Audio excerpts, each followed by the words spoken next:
দর্শক, আজকে আমি আপনাদেরকে যেটা দেখাতে চলেছি যে গ্রামের কিছু দৃশ্য।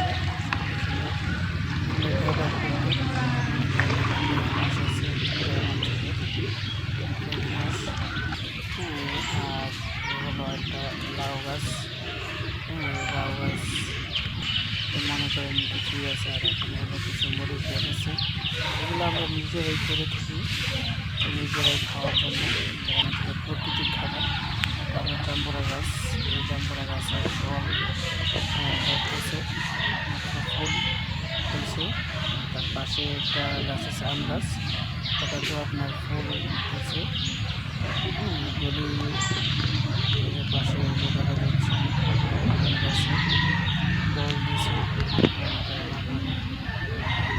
গ্রাম অঞ্চলের বাড়িঘরগুলো নদীর প্রতি যত দিচ্ছে, যাকে আমরা বলি বন, খেলের পাল্লা,